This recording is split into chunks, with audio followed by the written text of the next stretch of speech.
আজি আমি ডিসকাস কৰিম হাইপাৰ কনজুগেশ্যন জেনাৰেল কনজুগেশ্যন আমি যোনটো নৰ্মেলি জানো তাত পাই ইলেক্ট্ৰন ইনভলভ হয় এতিয়া এজ ফৰ এক্সাম্পল তোমালোকে চোৱা এটা এইটোত ইয়াত তোমাৰ তিনটা ডাবল বন্ড আছে আৰু এইটো বেনজিন ৰিং এটা সাইক্লিক হয় এটা সাইক্লিক এতিয়া ইয়াত ডাবল বন্ড কিটা কনজুগেশ্যন হৈ আছে ইয়াতো সাইক্লিক কনজুগেশ্যন হৈ আছে ইয়াতো কনজুগেশ্যন হৈ আছে ইয়াত একচুয়ালি কি হয় এইবিলাক ডাবল বন্ড বিলাক কি দৰে ফৰ্ম হয় তোমাৰ কাৰ্বন বিলাকত পি এটমিক অৰবিটেল থাকে আৰু সেই পি এটমিক অৰবিটেল বিলাকত এটা এটা ইলেক্ট্ৰন থাকে এটো sp2 হাইব্ৰিডাইজড হয় এই গুটিকেইটা carbon so sp2 so p দুটা থাকিব লাগে তিনটা p অৰবিটেল হয় না এই যোনটো থাৰ্ড p এটমিক অৰবিটেল হেতু পাৰপেন্ডিকুলাৰলি থাকে সো সেই পাৰপেন্ডিকুলাৰ কে থকা p এটমিক অৰবিটেল বিলাকত এটা এটা ইলেক্ট্ৰন থাকে আৰু সেই ইলেক্ট্ৰন কিটাই কি কৰে তোমালোকে হাই সেকেন্ডাৰীত পাইছে ইয়াত তোমাৰ ডিলোকেলাইজেশন হয় ওভাৰল্যাপিং হয় কাৰণ সেই গুটি কিটা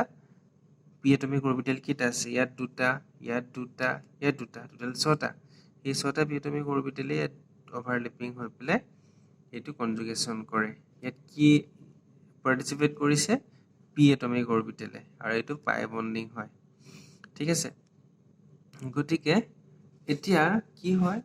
এটো ডাবল বন্ড আৰু নেক্সট টু সিঙ্গল আকৌ ডাবল আকৌ সিঙ্গল কিন্তু ইয়াত কি হ'ব ডিউ টু ওভাৰল্যাপিং এই সিঙ্গল বন্ড কিটা ডাবল বন্ড ক্যাৰেক্টাৰ আহিছে আৰু ডাবল বন্ড ক্যাৰেক্টাৰ যোনটো আছে হেতু পাৰ্শিয়ালি ডাবল বন্ড ক্যাৰেক্টাৰ হৈ যায়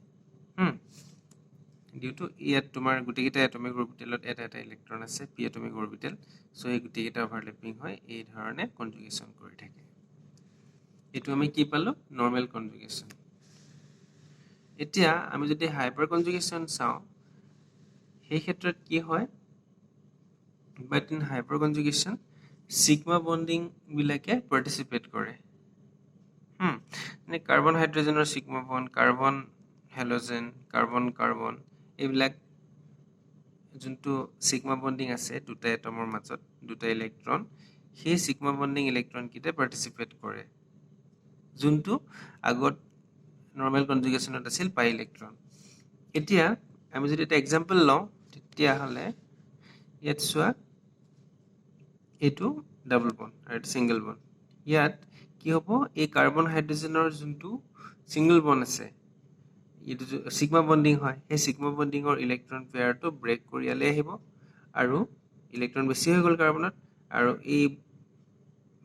যোনটো বন্ডিং পেয়াৰ আছে পাই বন্ডটো ব্ৰেক কৰি পিনি ইয়ালে গুচি যাব সো এটো ডাবল বন্ড ক্যাৰেক্টাৰ হৈ গল এটো ডাবল বন্ড ক্যাৰেক্টাৰ আহি গল তাৰ পিছত এটো যেহেতু বন্ডটো ইয়াৰ পৰা ব্ৰেক হৈ গল গতিকে ইয়াত কি হ'ব এটো S পজিটিভ হৈ গল আৰু এটো ইলেক্ট্ৰন বেছি হৈ গল সো এটো নেগেটিভ চাৰ্জ এতিয়া হাইপাৰ কনজুগেশ্যনৰ ক্ষেত্ৰত কি হয় এইটোৱে দিব পাৰিব মানে এটো হাইড্ৰোজেনে দিব পাৰে নেক্সট টাইম এটো ব্ৰেক হ'ব তাৰ পিছত আকৌ এটো ব্ৰেক হ'ব গতিকে হেতু এক্সেট্ৰা তোমাৰ বস্তুটো গৈ থাকিব যিমান কিটা হাইড্ৰোজেন থাকে হিমান আমি স্ট্ৰাকচাৰ পাব পাৰো এটো হাইলি ষ্টেবল স্ট্ৰাকচাৰ আহে এই স্ট্ৰাকচাৰটো ষ্টেবল হৈ যায় কাৰণ ইয়াত বহুত কিটা তোমাৰ স্ট্ৰাকচাৰ আহি যায় এতিয়া সোয়া কি ধৰণে ওভাৰল্যাপিং হয় এতিয়া এটো কাৰ্বন হাইড্ৰোজেন আমি এটোকে ধৰিছে ধৰা কাৰ্বন হাইড্ৰোজেন সিগমা বন্ডিং হয় সিগমা বন্ডিংটো আমি এই ধৰণে ড্ৰ কৰিছো এই দুটা ইলেক্ট্ৰন আছে বন্ড পেয়াৰ এতিয়া এই কাৰ্বনত তোমাৰ কি আছে এই দুটা কাৰ্বনত দুটা পি এটমিক অৰবিটেল আছে আমি এই ধৰণে ড্ৰ কৰিছো অকমান ড্ৰ কৰোতে এটো হেৰি হৈছে এই দুটা এটো পি এটমিক অৰবিটেল এটো এটা পি এটমিক অৰবিটেল একটা প্যাৰালেল হয় ইয়াত দুটা ইলেক্ট্ৰন আছে সিঙ্গেল ইলেক্ট্ৰন আৰু ইয়াত এটো হৈছে সিগমা বন্ডিং ইলেক্ট্ৰন আছে সো এই সিগমা বন্ডিং আৰু পাই বন্ডিংৰ যোনটো পি এটমিক অৰবিটেল এইকিটা ওভাৰল্যাপিং কৰে সো এটো সিগমা পাই ওভাৰল্যাপ হৈছে এটো হাইপাৰ কনজুগেশ্যনৰ ক্ষেত্ৰত ঠিক আছে বুজি পাইছা গতিকে আমি কি বুজিলো জেনাৰেল কনজুগেশ্যনত পি এটমিক অৰবিটেল বা পাই বন্ডিং বিলাকে নৰমালি পাৰ্টিসিপেট কৰে কিন্তু সিগমা বন্ডিং হাইপাৰ কনজুগেশ্যনৰ ক্ষেত্ৰত সিগমা বন্ডেও পাৰ্টিসিপেট কৰিব পাৰে বা পাৰ্টিসিপেট কৰে মেইনলি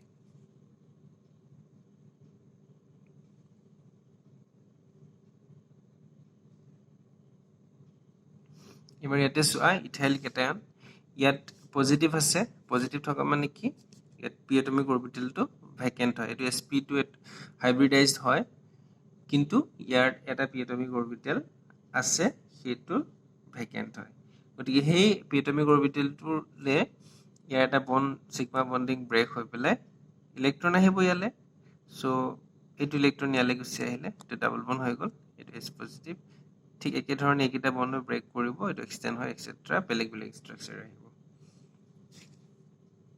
সিম্পল হয় এইকেইটা আগত তোমালোকে পাই আহিছা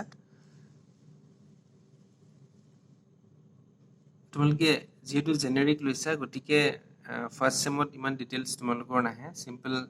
জাস্ট ৰিভিজন হয় তোমালোকৰ হাই সেকেন্ডাৰী কোর্স খিনিয়ে the cleavage of bond homolysis and heterolysis আমি জানো জেনাৰেলি দুই ধৰণে যিকোনো বন্ডিং বিলাক ৰিঅ্যাকশনত ব্ৰেক হয় homolysis হ'ব পাৰে নহলে heterolysis এই বস্তু কিটা কি হয় এটা আমি জানো মলিকুল বিলাকত মলিকুলাৰ অৰবিটেল থাকে আৰু এটম বিলাক লগ হৈ পিনি মলিকুলাৰ অৰবিটেল ফৰ্মেশন হয় গতিকে ডেফিনেটলি মলিকুলাৰ অৰবিটেলটো মোৰ ষ্টেবল হয় এই কাৰণে এটমিক অৰবিটেলৰ পৰা মলিকুলাৰ অৰবিটেল হয় গতিকে যেহেতু মলিকুলাৰ অৰবিটেলটো more stable than atomic orbital এট ষ্টেবলটো থাকি গৈছে more stable than atomic orbital so definitely আমি মলিকুলাৰ অৰবিটেলটো ব্ৰেক কৰিবৰ কাৰণে এটমিক অৰবিটেল পাবলে আমি এনাৰ্জি দিব লাগিব গতিকে এই দুই ধৰণে হ'ব পাৰে হেতু হোমোলাইসিস ইয়াত এই যোনটো মলিকুল হয় হেতু ব্ৰেক হয় এৰ যোনটো ইলেক্ট্ৰন পেয়াৰ আছে এৰ লগত থাকিব এটা ইলেক্ট্ৰন আৰু বি লগত থাকিব এটা ইলেক্ট্ৰন সো এটা হৈছে ফ্ৰী ৰেডিকেল দুটাই আৰু এই ফ্ৰী ৰেডিকেল বিলাক বহুত হাইলি ৰিএক্টিভ হয় আৰু এইবিলাক ৰিঅ্যাকশন জেনাৰেলি আমি হিট দি পিনি বা লাইট ৰেডিয়েশন দি পেলাই বা অৰ্গেনিক পেৰক্সাইড এনেকুৱা কিছুমান ৰিএজেন্ট দি পেলাই আমি এইটো ৰিঅ্যাকশন ইনিশিয়েট কৰিব পাৰো মানে বন্ডটো এই ধৰণে ব্ৰেক কৰিব পাৰো ঠিক আছে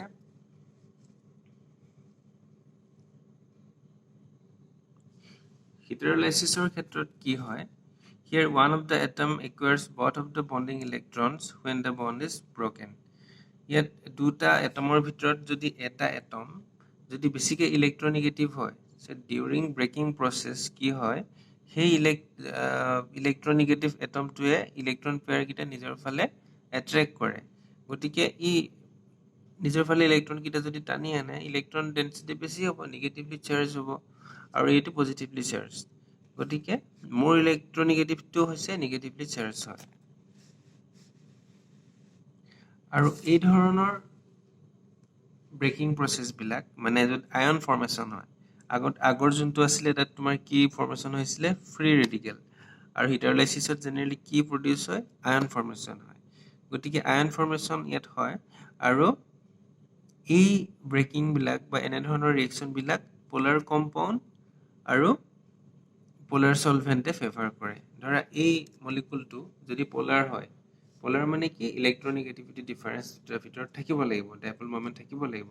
তেনে ক্ষেত্ৰত হি ব্ৰেকিং হওঁতে আয়ন ফৰ্মেশন হয় আৰু যদি হে সলভেন্টটো যদি পোলাৰ হয় পোলাৰ সলভেন্ট থাকিলে কি হ'ব ধৰা এটা সলভেন্টটো তোমাৰ পজিটিভ চাৰ্জ আছে সো ডেফিনেটলি এই নেগেটিভলি ষ্টেবল কৰি দিব বা সলভেন্টৰ বলে নেগেটিভ এন্ডটো বেছি আছে কে ডেন্সিটি বেছি হয় গতিকে এই পজিটিভটো বেছি ষ্টেবল কৰিব যদিহে তোমাৰ এইটো নৰ্মেল যোনটো মলিকুলৰ ষ্টেট হয় এইটো নিউট্ৰেল যদি পোলাৰ কম্পাউন্ড পোলাৰ সলভেন্ট থাকে আৰু মলিকুলটো যদি এই ধৰণে ব্ৰেক হৈ যায় তেতিয়াহলে পোলাৰ সলভেন্টে এই আয়নখিনিক ষ্টেবল কৰিব সো এইটো ব্ৰেক হৈ যদি এটা ষ্টেবল সিচুৱেচন আহি যায় ডেফিনেটলি ব্ৰেক কৰিব বিচাৰিব এই কাৰণে পোলাৰ সলভেন্টে এনে ধৰণৰ ব্ৰেকিং বিলাক বা আয়ন ফৰ্মেশন ৰিঅ্যাকশন বিলাক বেছিকে হেল্প কৰে বা ইনিশিয়েট কৰে এবাৰ আমি ডিসকাস কৰিম ক্লাসিফিকেশন অফ ৰিএজেন্ট এতিয়া ৰিঅ্যাকশন বিলাকত আমি ৰিএজেন্ট থাকে সো কেতিয়াবা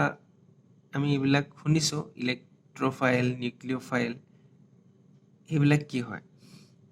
দুই ধৰণে থাকে ইলেক্ট্ৰোফাইল মানে ইলেক্ট্ৰন লাভিং ইলেক্ট্ৰনৰ ফালে এট্ৰেকশ্যন হয় আৰু এটা হৈছে নিউক্লিওফাইল মানে নিউক্লিয়াছ লাভিং নিউক্লিয়াছ মানে কি পজিটিভ চাৰ্জ সো পজিটিভ আয়নৰ প্ৰতি এট্ৰেকশ্যন হয় গতিকে যদি পজিটিভৰ প্ৰতি এট্ৰেকশ্যন হয় নিউক্লিওফাইলটো nucleophile nucleus loving definitely negative হ'ব লাগিব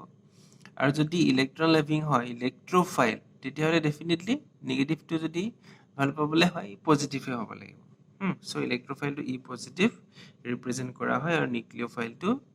NU নেগেটিভ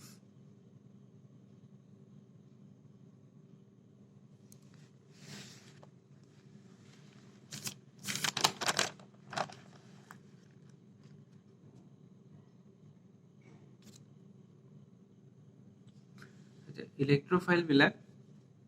আমি পাইছো ইলেক্ট্ৰন ডেফিচিয়েন্ট হয় সো ইলেক্ট্ৰন যদি ডেফিচিয়েন্ট হয় ইলেক্ট্ৰন লাগে they can accept electron pair in reaction গতিকে যদি ইলেক্ট্ৰন পেয়াৰ একচেপ্ট কৰিব হয় ই আইদাৰ পজিটিভ আয়ন হ'ব লাগিব